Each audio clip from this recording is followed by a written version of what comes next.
Hello, everyone. Hello, everyone. Look who's arrived. Hi. It's Dom and Mare.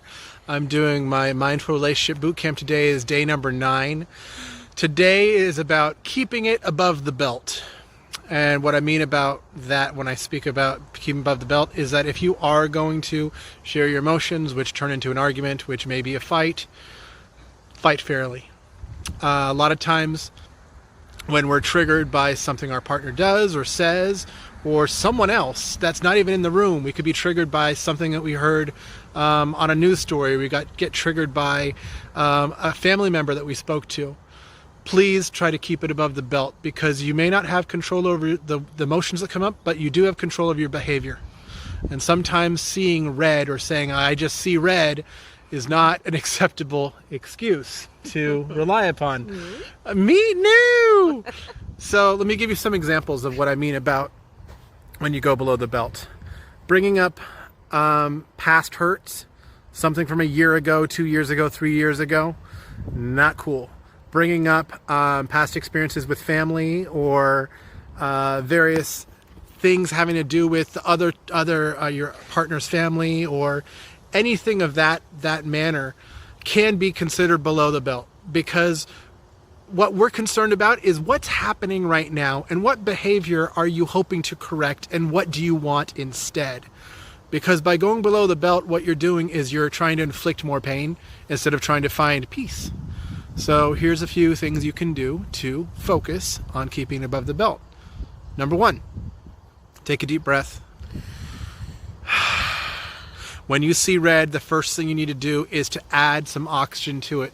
Because when you add oxygen to your red, it brings it back to a yellow or a green. So Meredith and I will actually have this conversation with each other where I can see that something's going on, or she can see something's going on with me, and she'll say, what color are you?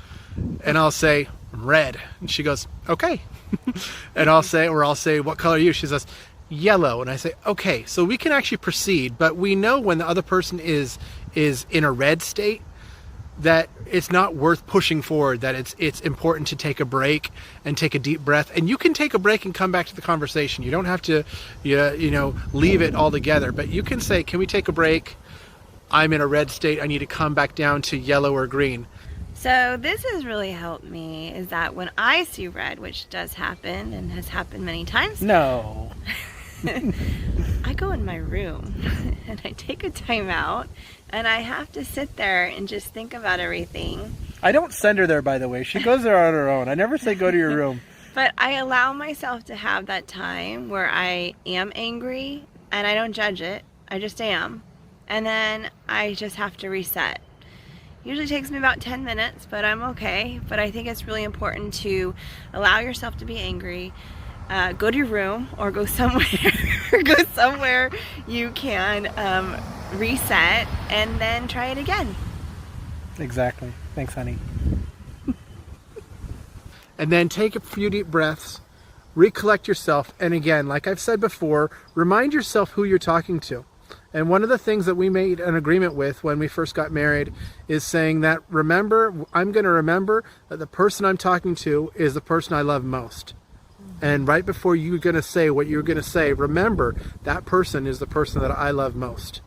And by remembering that, it may influence what words you're going to use. And then thirdly, I want you to think about what you want to have happen. What adjustment would you like to have made? What do you want? We're very good about speaking about what we don't want in our world, what I don't want you to do, what behavior I don't want you to exhibit. But what we do need to do is take that break when we're taking a breath and think about, what do I want? And then lastly, deliver that message. And you don't have to, sometimes you can be angry, but you can say, this is what I would like. And when they hear you, to say, do you hear what I say? Can you accept that I feel this way? And that's all you have to do. Because we're coming from two different areas, Meredith and I come from two different backgrounds and we communicate differently, but we're finding a way to communicate together, and that's a healthy way to do it. So let's go through these again. Take a deep breath before. Remember, the person you're about to talk to is the person that you love most. And then also, when you're taking that breath, thinking about what behavior do you want. Take your focus away from what you don't want and focus what you do want. and then make that request. And then lastly, let them receive it and ask them if they are okay with me being in this space or for what I'm asking for, because you want to make sure that when you communicate something that it actually gets received, and you can do that in a healthy, mindful way. So you guys take these, love one another, cherish your people.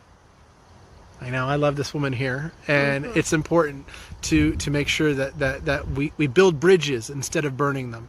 So focus on building your bridge today, because I know there may be something that burns a bridge on a different day, but the more you start building bridges, the easier it is to have these conversations about when you need something to be different or when you're working towards change. Anger is such a good emotion because it initiates change. But how are we going to get to that change if you don't have the skills or habits or behaviors to bring that change about together? So take this to account. Take this to heart. I hope you guys are having a great day, and I hope you're breathing and getting outside and walking. And I know there's a lot of emotions coming up within us because of all the things that are going on across the country.